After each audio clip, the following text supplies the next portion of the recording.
Halo teman-teman, selamat datang di channel kami. Hari ini, kita akan membahas salah satu tokoh paling misterius dan menarik dalam Alkitab, yaitu Melkisedek. Siapa dia? Apa perannya dalam sejarah Alkitabiah? Yuk, kita telusuri bersama-sama. 1. Pengenalan Melkisedek. Melkisedek pertama kali disebutkan dalam kitab Kejadian 14:18-20. Dalam kisah ini, Melkisedek muncul secara tiba-tiba setelah Abraham. Saat itu masih disebut Abram, berhasil menyelamatkan Lot dan mengalahkan raja-raja yang menyerang Sodom dan Gomora. Ayat Alkitab, Kejadian 14:18-20. Melkisedek, Raja Salem, membawa roti dan anggur. Ia seorang imam Allah yang maha tinggi. Lalu ia memberkati Abram. Katanya, diberkatilah kiranya Abram oleh Allah yang maha tinggi, pencipta langit dan bumi. Dan terpujilah Allah yang maha tinggi, yang telah menyerahkan musuhmu ke tanganmu.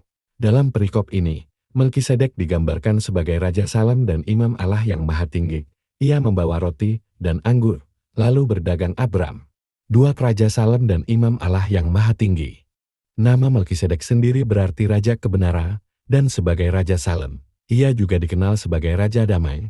Gelar sarjana ini menunjukkan dua aspek utama perannya, sebagai pemimpin yang adil dan pembawa damai. Sebagai imam Allah yang maha tinggi, Melkisedek memiliki peran yang unik. Pada zaman itu, peran imam biasanya berkaitan dengan garis keturunan tertentu, seperti keturunan Harun dari suku Lawi. Akan tetapi, Melkisedek tidak berasal dari garis keturunan ini, yang menjadikan perannya sebagai imam sangat istimewa. 3. Hubungan dengan Abraham.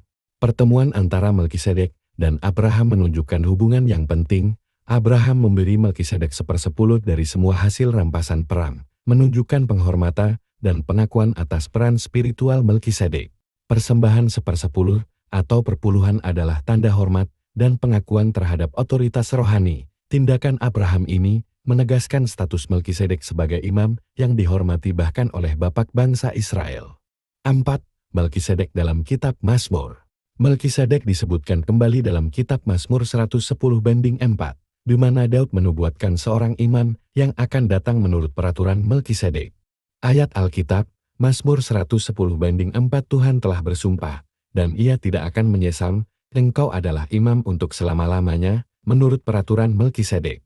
Nubuat ini menunjukkan bahwa peran Melkisedek sebagai imam tidak hanya bersifat sementara, tetapi memiliki dimensi kekal yang akan terwujud dalam sosok yang akan datang. 5. Melkisedek dalam surat Ibrani. Dalam perjanjian baru, penulis surat Ibrani menghubungkan Melkisedek dengan Yesus Kristus. Dalam Ibrani 7, penulis menjelaskan bagaimana Yesus menjadi imam besar menurut hukum Melkisedek, bukan menurut hukum Lewi. Ayat Alkitab, Ibrani 7:1-3. Sebab Melkisedek adalah Raja Salem dan Imam Allah yang maha tinggi. Ia pergi menyongsong Abraham ketika Abraham kembali dari mengalahkan raja-raja dan menikahinya. Kepadanya pun Abraham memberikan 1/10 dari semuanya. Menurut arti namanya Melkisedek adalah pertama-tama Raja Kebenaran dan juga Raja Salem, yaitu Raja Damai Sejahtera. Ia tidak berbapa, tidak beribu, tidak bersilsilah, harinya tidak berawan, dan hidupnya tidak berkesudahan, dan karena ia dijadikan sama dengan anak Allah, ia tetap menjadi imam sampai selama-lamanya. Penulis Ibrani menunjukkan bahwa Yesus, seperti Melkisedek, adalah imam besar yang kekal, tidak terikat oleh garis keturunan manusiawi, dan membawa kebenaran, serta damai sejahtera. 6. Signifikansi teologis. Melkisedek menjadi simbol keimaman yang kekal, dan melampaui hukum Taurat. Melalui Melkisedek, kita melihat bayangan dari Yesus Kristus, imam besar yang sempurna, yang mengatasi segala keterbatasan manusia. Yesus, seperti Melkisedek, membawa roti dan anggur sebagai simbol dari perjamuan Tuhan, memperkenalkan kita pada perjanjian baru dalam darahnya. Ia adalah Raja Kebenaran dan Raja Damai yang sejati, yang mengorbankan dirinya untuk keselamatan kita. Itulah kisah dan makna dari Melkisedek, tokoh misterius namun sangat penting dalam Alkitab.